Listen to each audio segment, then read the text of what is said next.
Chemistry के digital platform पर एक बार पुनः सभी स्टूडेंट्स का स्वागत है। केमिस्ट्री एक इंटरेस्टेड व स्कोरिंग सब्जेक्ट है। आज के इस वीडियो में हम एल्डोल संघनन अभिक्रिया की क्रिया विधि तथा इससे संबंधित फनी ट्रिक का अध्ययन करेंगे। यह पार्ट 2 है। यदि आपने पार्ट 1 नहीं देखा तो प्लीज़ उसे देखें, जिसमें एल्डोल संघनन अभिक्रिया क्या होती है, कार्बोनाइल यौगिक एल्डोल संघनन अभिक्रिया क्यों दर्शाते हैं, एल्डोल संघनन अभिक्रिया में किस प्रकार एल्डोल या कीटोल बनता है तथा प्राप्त एल्डोल या कीटोल से अल्फा बीटा असंतृप्त यौगिक किस प्रकार प्राप्त होता है। साथ ही एल्डोल संघनन अभिक्रिया के प्रकारों के बारे में चर्चा की गई है। अतः यदि आपने एल्डोल संघनन अभिक्रिया पार्ट 1 नहीं देखा तो प्लीज़ उसे देखें। चलिए आज का वीडियो शुरू करते हैं। हम जानते हैं एल्डोल संघनन अभिक्रिया में अल्फा H युक्त कार्बोनाइल यौगिक तदनुसार उत्प्रेरक की उपस्थिति में आपस में क्रिया कर संगत एल्डोल या कीटोल बनाते हैं, जिसे गर्म करने पर जल अणु के निष्कासन से अल्फा बीटा असंतृप्त यौगिक प्राप्त होता है। यह अभिक्रिया तदनुसार के द्वारा उत्प्रेरित होती है तो सर्वप्रथम NaOH के आयनन से OH आयन प्राप्त होगा, जो कार्बोनाइल यौगिक के अल्फा हाइड्रोजन सक्रिय हाइड्रोजन से क्रिया कर निम्न प्रकार कार्बोरेनाइन इनोलेट आयन बनाता है।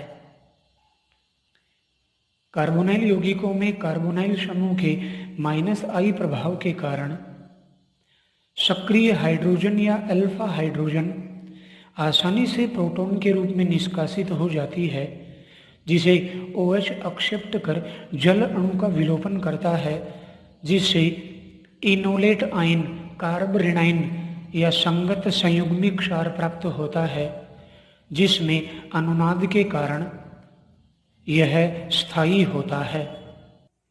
इस प्रकार प्राप्त कार्बोरेनाइन नाभिक स्नेह की भांति कार्य करता है एवं कार्बोनाइल कंपाउंड के दूसरे अणु पर आक्रमण करता है।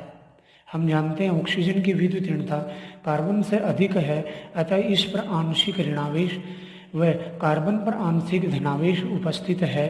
अतः ऋणावेशित कार्बन धनावेशित कार्बन परमाणु से अटैच होता है एवं प्राप्त आयन जल अणु से प्रोटॉन ग्रहण कर संगत एल्डोल बनाता है एवं पुनः OH आयन प्राप्त होते हैं। इस प्रकार स्पष्ट है एल्डोल संघनन अभिक्रिया का मध्यवर्ती कार्बोरेनाइन होता है। Very important. कंपटीशन के पेपर में अक्सर केमिकल नेम रिएक्शंस जो होती हैं उनके मध्यवर्ती को लेकर क्वेश्चन पुटअप किए जाते हैं। तो यहाँ इंपॉर्टेंट एल्डोल संघनन अभिक्रिया का मध्यवर्ती इंटरमीडिएट कार्ब एनियन और कार्बोरेनाइन इनोलेट आयन होता है, जो नाभिक स्नेह के रूप में अल्फा H युक्त दूसरे कार्बोनाइल अणु पर अटैक करता है, जिससे प्राप्त आयन जल से प्रोटॉन ग्रहण कर संगत एल्डोल या कीटोल प्राप्त होता है। Very important.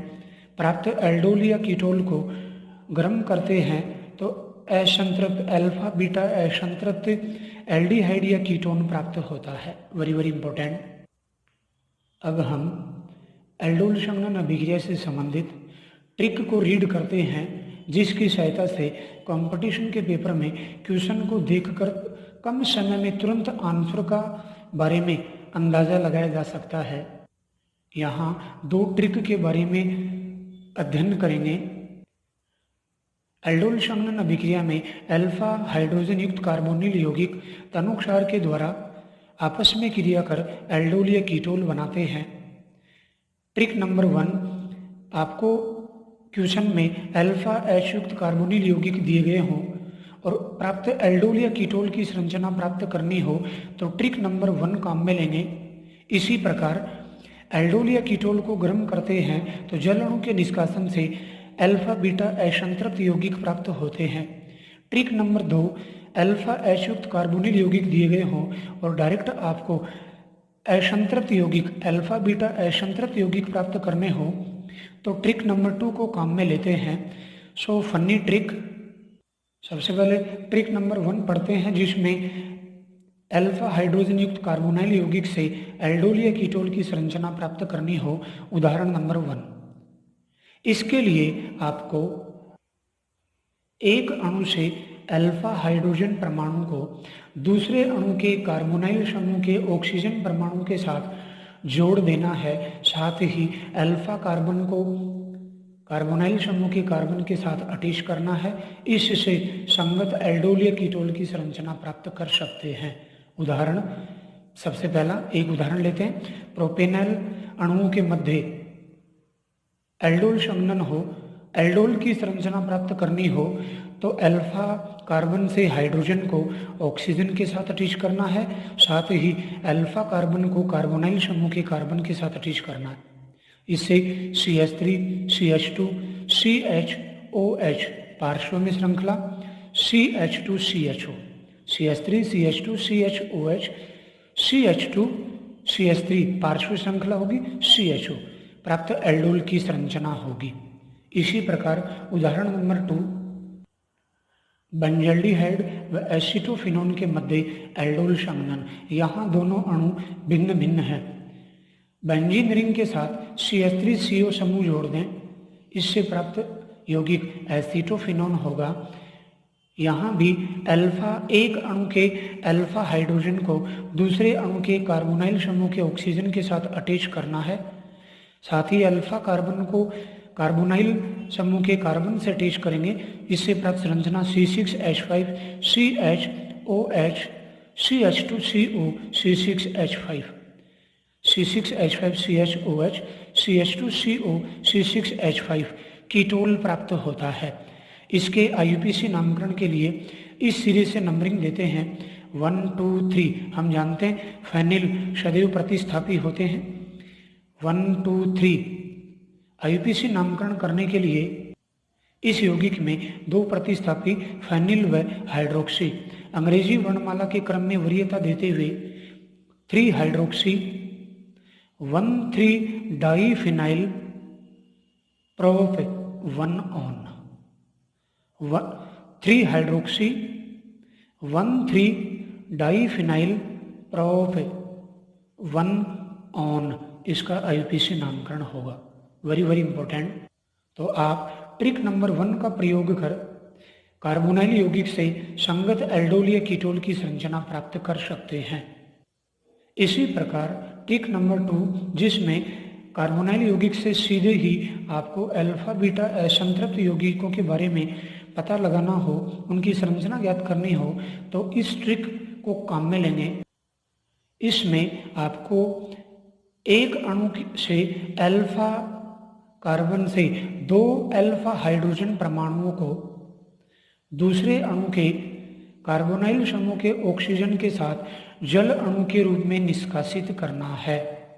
पुनः एक अणु से 2 अल्फा हाइड्रोजन परमाणुओं को दूसरे अणु के ऑक्सीजन परमाणु के साथ जोड़कर जल अणु के रूप में निकालना है। इससे संगत अल्फा बीटा असंतृप्त यौगिक की संरचना प्राप्त कर सकते हैं। उदाहरण नंबर 1, एसीटोन अणुओं के मध्य एल्डोल संघनन हो तो प्राप्त अल्फा बीटा असंतृप्त यौगिक की संरचना प्राप्त करने के लिए एक एसीटोन अणु से 2 अल्फा एच परमाणुओं को दूसरे अणु के ऑक्सीजन के साथ जोड़कर जल अणु के रूप में निष्कासित करना है। इससे प्राप्त जो कीटोल होगा उसकी संरचना प्राप्त कर सकते हैं, जिससे गर्म करने पर प्राप्त अल्फा बीटा असंतृप्त यौगिक की संरचना प्राप्त कर सकते हैं। CH3 C double bond CH पार्श्व में CH3 double bond CH CO CH3 CH3 C CH3 double bond CH COCH3। इस यौगिक की IUPAC नामकरण के लिए इस तरह से नंबरिंग देंगे 1 2 3 4 5। एक प्रतिस्थापी methyl with position 4 methyl pent 3 in 2 on, very very important. उदाहरण नंबर 2, बेंजल्डिहाइड व एसिटल्डिहाइड। यहाँ दोनों अणु भिन्न भिन्न हैं। इनसे प्राप्त असंतृप्त अल्फा बीटा असंतृप्त यौगिक की संरचना प्राप्त करने के लिए एक अणु से 2 अल्फा हाइड्रोजन परमाणुओं को दूसरे अणु के ऑक्सीजन के साथ जोड़कर जल अणु के रूप में निष्कासित करते हैं। इससे प्राप्त अल्फा बीटा असंतृप्त यौगिक की संरचना ज्ञात कर सकते हैं। C6H5 CH double bond CH CHO सिनेमाइल्डिहाइड प्राप्त होगा। इस प्रकार ट्रिक नंबर 2 की सहायता से आप दिए गए कार्बोनिल यौगिकों से सीधे ही अल्फा बीटा असंतृप्त यौगिक की संरचना प्राप्त कर सकते हैं। So funny. साथ ही इन दोनों ट्रिक के द्वारा उत्पाद की संरचना ट्रिक नंबर 1 एल्डोल से कार्बोनाइल यौगिक, ट्रिक नंबर 2 अल्फा बीटा असंतृप्त यौगिक से अभिक्रिया में भाग लेने वाले कार्बोनाइल यौगिकों की संरचना भी विपरीत क्रम में प्राप्त कर सकते हैं।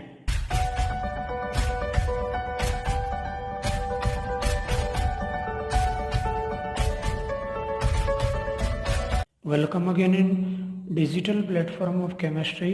अब हम कुछ important multiple choice type question लेते हैं जिन्हें वीडियो पॉज कर आप पहले हल कर सकते हैं। So welcome again in Abhigyan multiple choice type question set. पहला क्वेश्चन, निम्न में से कौन सा कंपाउंड एल्डोल संघनन अभिक्रिया नहीं देता? Ethanol, acetone, formaldehyde, acetophenone. हम जानते हैं ऐसे यौगिक जिनमें अल्फा हाइड्रोजन परमाणु नहीं होते एल्डोल संघनन अभिक्रिया नहीं दर्शाते। यहाँ दिए गए यौगिकों में फॉर्मेल्डिहाइड HCHO में अल्फा हाइड्रोजन परमाणु अनुपस्थित हैं, अतः इसके 2 अणु तनोक्षार द्वारा उत्प्रेरित एल्डोल संघनन अभिक्रिया नहीं दर्शाते, अतः है answer option C formaldehyde. Second question, निम्न में से कौन सा कंपाउंड एल्डोल संघनन अभिक्रिया नहीं दर्शाता? प्रोपियानल्डिहाइड, एसिटल्डिहाइड, 2,2-डाइमेथिल प्रोपियानल्डिहाइड, एसीटोन। यदि आपको कंपाउंड्स की संरचना नहीं बनानी आती या रासायनिक सूत्र व नाम को लेकर कंफ्यूज है तो आप इस सब्जेक्ट में बेहतर नहीं कर सकते। मैंने ज़रूरी केमिकल कंपाउंड्स व इनके फॉर्मूलों पर 8 वीडियोज़ बनाए हैं। यदि आपने उन वीडियोज़ को नहीं देखा तो प्लीज़ उन्हें देखें। केमिकल कंपाउंड्स के नाम व फॉर्मूले नोट कर लें जिससे आप इस सब्जेक्ट में बहुत बेहतर कर सकें। चलिए इन कंपाउंड्स के सूत्र लेते हैं।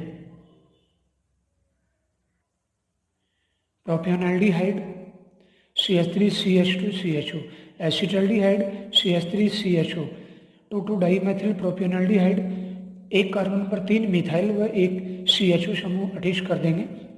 1 2 3 2,2-डाइमिथाइल प्रोपियानल्डिहाइड, एसीटोन CH3COCH3। हम जानते हैं एल्डोल संघनन अभिक्रिया के लिए कार्बोनिल यौगिक में अल्फा हाइड्रोजन परमाणु का होना आवश्यक होता है। दिए गए यौगिकों में 2,2-डाइमिथाइल प्रोपियानल्डिहाइड अणु में अल्फा हाइड्रोजन परमाणु, CHO से अगला कार्बन अल्फा कार्बन, यहाँ अल्फा हाइड्रोजन परमाणु अनुपस्थित है, अतः 2,2-डाइमिथाइल प्रोपियानल्डिहाइड एल्डोल संघनन अभिक्रिया नहीं देता।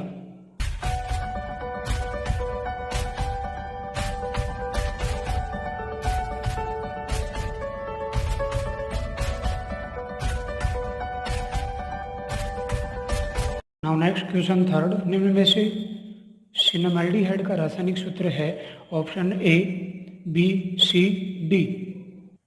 Option A salicylaldehyde, B cinnamaldehyde, C benzaldehyde, D croton aldehyde. Cinnamaldehyde answer will be option B C6H5 CH double bond CH CHO। Important question. Next question for एक एल्डोल संघनन अभिक्रिया के उत्पाद की संरचना निम्न है। अभिक्रिया में भाग लेने वाले कार्बोनिल कंपाउंड्स है। Option A acetaldehyde acetone, B acetone formaldehyde, C acetone, D acetaldehyde. अभिक्रिया में जब उत्पाद की संरचना दी गई हो एवं एल्डोल संघनन अभिक्रिया के क्रियाकारक पदार्थ पूछे गए हों तो आप ट्रिक नंबर 2 को विपरीत लेंगे। ट्रिक नंबर 2 में आपको बताया गया है कि दिए गए कार्बोनाइल कंपाउंड में एक अणु से 2 अल्फा हाइड्रोजन परमाणुओं को कार्बोनाइल समूह के ऑक्सीजन के साथ अटैच कर जल अणु का निष्कासन करना है, जिससे आप संगत अल्फा बीटा असंतृप्त यौगिक की संरचना प्राप्त कर सकते हैं। ठीक उसी के विपरीत कर हम उत्पाद की संरचना से क्रियाकारी पदार्थ प्राप्त कर सकते हैं। इसके लिए डबल बॉन्ड को तोड़ेंगे। एक भाग से ऑक्सीजन व दूसरे भाग से 2 अल्फा हाइड्रोजन परमाणु अटैच करते हैं। इस भाग से ऑक्सीजन अटैच करेंगे तो प्राप्त अणु एसीटोन। ठीक इसी प्रकार दूसरे भाग से 2 अल्फा हाइड्रोजन परमाणु अटैच करेंगे तो पुनः एसीटोन अणु प्राप्त होगा। अर्थात जब 2 एसीटोन अणु एल्डोल संघनन दर्शाते हैं तो प्राप्त कीटोल की संरचना निम्न प्रकार होगी। अतः अभिक्रिया में भाग लेने वाला कार्बोनाइल कंपाउंड्स एसीटोन होगा। Very important question. Last and 5th question, अभिक्रिया C6H5CHO plus acetaldehyde in presence of तनु क्षार they converted into cinnamaldehyde and water कहलाती है। एल्डोल संघनन खनिजारो संघनन बेंजाइन। यहाँ अभिक्रिया में एक अणु में अल्फा हाइड्रोजन परमाणु, दूसरे अणु में अल्फा हाइड्रोजन परमाणु अनुपस्थित तनु क्षार द्वारा उत्प्रेरित होकर अल्फा बीटा असंतृप्त यौगिक देते हैं। अतः यह अभिक्रिया एल्डोल संघनन अभिक्रिया कहलाती है। साथ ही यहाँ जल अणु का निष्कासन भी हो रहा है। अतः आंसर एल्डोल संघनन अभिक्रिया। मैं अपेक्षा करता हूँ कि आप अब एल्डोल संघनन अभिक्रिया की क्रिया विधि व इससे संबंधित 2 फनी ट्रिक को आसानी से समझ चुके हैं।